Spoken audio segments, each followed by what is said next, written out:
ایک مرتبہ جرمنی جانا ہوا، شہر کا نام میں ارادتاً نہیں بتاؤں گا، تو وہاں ایک مرتبہ اس عاجز نے کچھ اللہ کی مدد، اللہ کی نصرت کے متعلق بیان کیا۔ بعد میں کھانے کا وقت آ گیا تو کھانے پہ ایک پاکستانی انجینئر صاحب ملے جو وہاں کافی عرصہ سے سیٹلڈ تھے۔ مجھے کہنے لگے جی میں آپ سے ایک بات عرض کروں؟ میں نے کہا کیا؟ کہنے لگے اللہ تعالیٰ مولویوں کی بڑی فیور کرتے ہیں۔ میں نے کہا بات تو سچ ہے۔ اب چونکہ کھانا کھا رہے تھے پھر وہ کھانا کھانے لگ گئے۔ پھر کچھ دیر کے بعد کہنے لگے جی اللہ تعالیٰ مولویوں کی بڑی فیور کرتے ہیں۔ اب میں نے دیکھوں ظاہر میں کہ وہ تو بے شک نہ داڑھی تھی نہ کچھ تھا، ایک عام جیسے انجینئر کی زندگی ہوتی ہے، ایک خوبصورت نوجوان تھا عام زندگی گزارنے والا۔ جب کھانا ختم ہونے لگا نا تو پھر ذرا میرے وہ قریب ہو کے بیٹھ گیا، پھر کہتا ہے جی اللہ تعالیٰ مولویوں کی بڑی فیور کرتا۔ اب مجھے سمجھ لگی کہ یہ کچھ کہنا چاہتا ہے لیکن ذرا اس کو وقت چاہیے، علیحدگی چاہیے۔ تو وہ ہم لوگ الگ کرسیوں پہ جا کے بیٹھ گئے۔ میں نے ان سے پوچھا آپ کیا کہنا چاہتے ہیں جو بےتاب ہیں اتنی دیر سے؟ کہتے ہیں جی اپنا واقعہ سنائیں۔ کہنے لگا جی میں نے لاہور سے انجینئرنگ کی، پھر یہاں ایک کمپنی میں میری نوکری لگی، بہترین نوکری، زبردست تنخواہ، اور میں انٹیلیجنٹ بھی بڑا۔ میں پچھلے اتنے سالوں سے اس کمپنی میں نوکری کر رہا۔ ہمارے دفتر میں یہاں کے ماحول کے مطابق مرد بھی انجینئر ہیں، لڑکیاں بھی انجینئر ہیں۔ تو ایک لڑکی انجینئر جرمنی کی، وہ ہماری کولیگ تھی، اتنی خوبصورت تھی کہ دیکھ کے بندہ سوچتا تھا کہ اللہ نے ایسی بھی مخلوق پیدا کی ہے، اور اس کے ساتھ ساتھ اتنی ذہین اور اتنے اچھے اخلاق والی کہ دفتر کے جتنے جوان لڑکے تھے ہر ایک وش کرتا تھا کہ میرے ساتھ اس کا تعلق جڑ جائے۔ جرمن بھی اسی کوشش میں لگے ہوئے تھے، دوسرے بھی کسی کوشش میں، مگر اس کی زندگی بڑی کلین نظر آتی تھی۔ وہ کام کی بات کرتی تھی، جو ذرا کام کی بات کے علاوہ کرتا تھا ایسا جواب دیتی تھی کہ اگلے کو جرأت ہی نہیں ہوتی تھی بات کرنے کی۔ ہم لوگ دوپہر کے وقت چھٹی ہوتی تو پھر کھانا کھا لیتے تھے، کمرہ بنا ہوا تھا۔ ایک دن میں نے کھانا نہ کھایا، پھر دوسرے دن کھانا بھی نہ کھایا، تیسرے دن جب میں نے کھانا نہ کھایا تو اس نے مجھ سے پوچھ لیا کہ فلاں آج کل آپ دوپہر میں کھانا نہیں کھا رہے؟ میں نے کہا اس لیے کہ وہ میں مسلمان ہوں اور ہمارا رمضان المبارک شروع ہو گیا ہے اور میں فاسٹنگ کر رہا ہوں۔ اس نے کہا یہ کیا ہوتی ہے؟ تو میں نے بتایا روزہ کیا ہوتا ہے۔ اس کو تھوڑا انٹرسٹ فیل ہوا، کہنے لگا میرے لیے تو بہت ہی اچھا ٹاپک مل گیا۔ میں نے بھی کھول کھول کے بتایا فاسٹنگ کیا ہوتی ہے، اور اس کے انٹرسٹ کو دیکھ کے کہا اچھا میں باقی باتیں تمہیں کل بتاؤں گا۔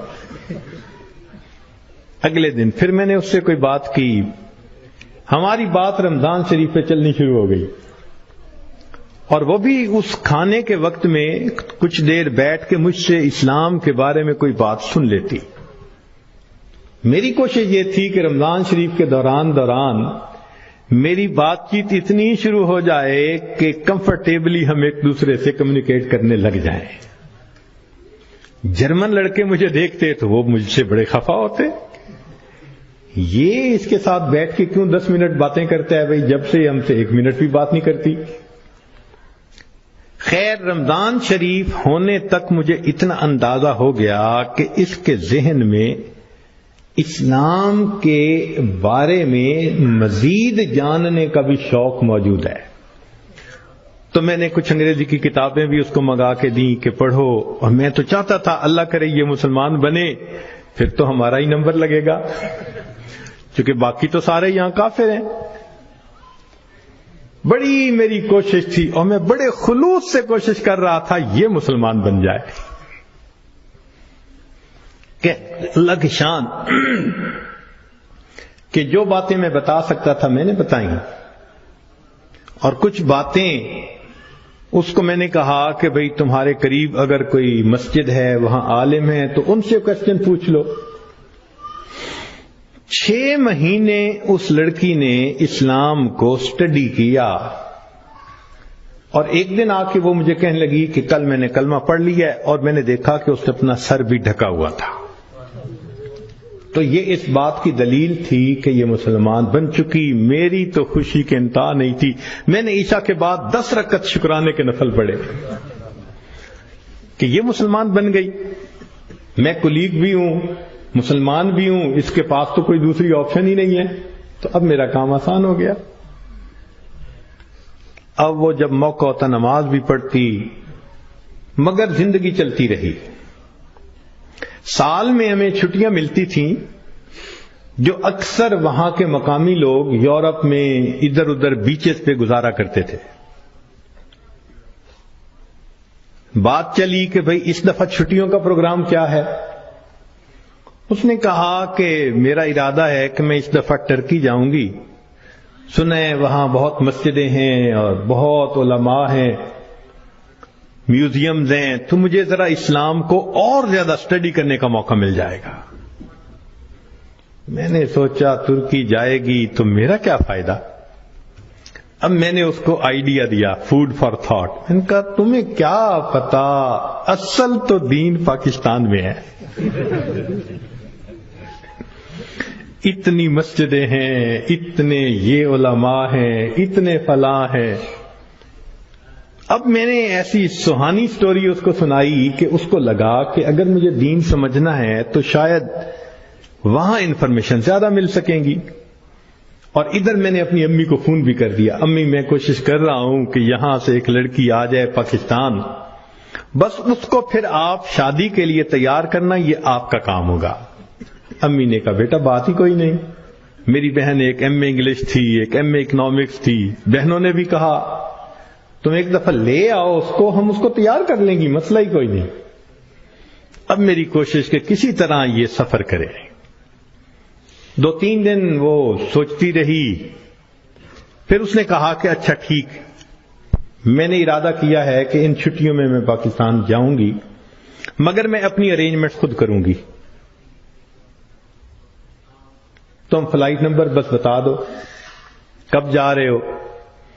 تو میں نے کہا ٹھیک۔ اب جس دن میں نے فلائٹ پہ آنا تھا، اور اس نے بھی 2 لفظ کہے تھے کہ ہاں میں بکنگ کروا لوں گی، کہنے لگا کہ میں تو 1 گھنٹے یعنی 3 گھنٹے پہلے پہنچنے کی بجائے 4-5 گھنٹے پہلے پہنچا ہوا تھا۔ جلدی سے چیک ان کروا کے اب میں تلاش کر رہا تھا کہ کب آئے۔ خیر اس کو آنے میں کچھ دیر ہو گئی، مگر میں نے دیکھا کہ وہ آ گئی تو میں بڑا مطمئن ہو گیا، اب یہ پاکستان آ رہی ہے۔ خیر جب پاکستان اترے تو میرے گھر والے رشتہ دار سب مجھے ریسیو کرنے آئے ہوئے تھے، تو گھر کی عورتیں اس کو بھی ملی۔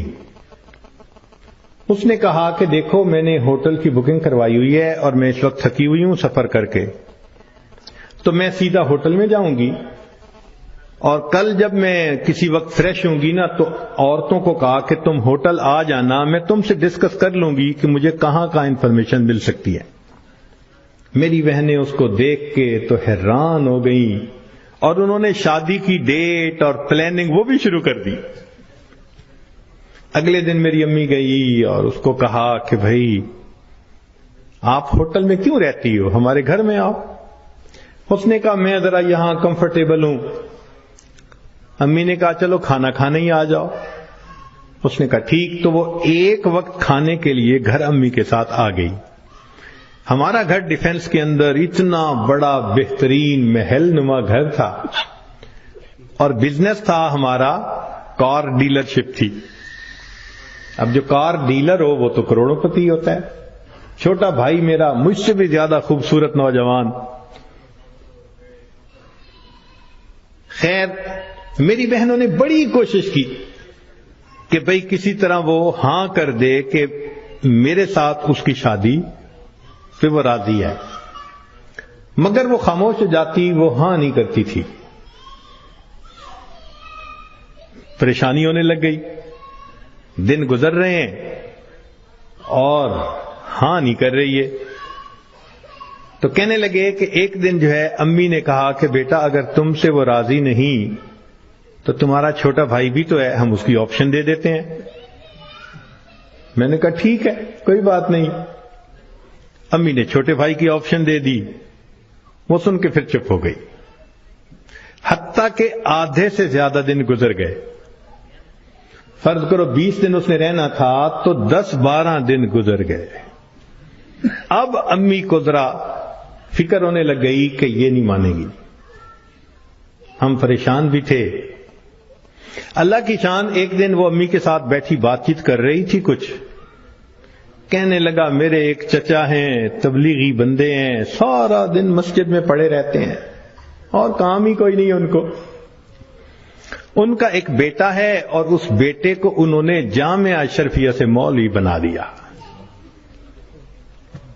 وہ چونکہ میرے امی کے قریبی رشتہ دار ہیں تو وہ نوجوان ہمارے گھر آیا امی کو کوئی چیز دینے کے لیے. تو اس لڑکی کی ذرا دور سے نظر پڑ گئی کہ ایک بندہ ہے، داڑھی والا بھی ہے، ٹوپی بھی ہے اور وضاقتہ بھی دینی ہے. اس نے میری امی سے پوچھ لیا یہ کون ہے؟ اس نے کہا یہ میرے دیور کا بیٹا ہے، عالم ہے. اس نے کہا اچھا میں نے جو کچھ مسئلے پوچھنے تھے وہ میں اس سے پوچھ سکتی ہوں؟ امی نے کہا ہاں. کہنے لگا امی نے وہ مولوی صاحب کو بلا لیا اور وہ مولوی صاحب آ کے یوں نگاہیں نیچی کر کے کھڑے ہو گئے. یہ اس نے ایک دو باتیں پوچھی، اس نے آگے سے جواب دیا اور جیسے روٹھا ہوا بندہ ہوتا ہے وہ مولوی صاحب چلے گئے. اس نے جاتے ہوئے اس سے پوچھ لیا کہ بھئی اگر کوئی اور بات پوچھنی ہو تو آپ کا ٹیلی فون نمبر. اس نے ٹیلی فون نمبر دے دیا. 1-2 دن ٹیلی فون پہ یہ اس سے بات کرتی رہی. کہنے لگے کہ چوتھے دن ہمیں پتا چلا کہ لڑکی نے اس سے خود بات کی کیا تم مجھ سے نکاح کرنا چاہتے ہو؟ کہنے لگے مولوی صاحب نے جواب دیا میں ابو سے پوچھوں گا. ابو سے پوچھوں گا. اس نے ابو سے پوچھا. ابو نے کہا کہ بیٹا ساری دنیا مومن کے لیے اس کا ملک ہے، اگر تمہارا رزق اللہ نے وہاں لکھا ہے تم دین کی نیت سے جاؤ، اللہ کے دین کا کام کرو وہاں. کہنے لگا لڑکے نے ہاں کر دی. اگلے دن اس نے کیا کیا کہ وہ لڑکے نے اپنے 2-4 رشتہ داروں کو بلا لیا، سادگی کے ساتھ نکاح ہو گیا. لڑکی اس کو لے کے اسلام آباد ایمبیسی چلی گئی اور ایمبیسی میں اس نے اپنا سٹیٹس دکھایا، پورا دکھا کے کہا کہ میں آئی تھی چھٹیاں گزارنے، اس کے ساتھ میرا نکاح ہو گیا ہے، کاغذات ہوتے رہیں گے، میں نے ہے 4 دن میں واپس جانا، کیا آپ اس کا ملٹیپل ویزا لگا سکتے ہیں؟ کہنے لگے کونسلر کو اس کی پرسنالٹی، اس کی بات چیت، اس کی نوکری اتنی جسٹیفیکیشن نظر آئی، اس نے چھوٹتے ہی 5 سال کا ملٹیپل ویزا لگا دیا. کہنے لگا چھٹیاں ختم ہونی تھی، وہ لڑکی اپنے وہ جو مولوی صاحب خاوند تھے ان کے ساتھ چلی گئی. محنت میں نے کی، اللہ نے فیور مولوی کی کر دی.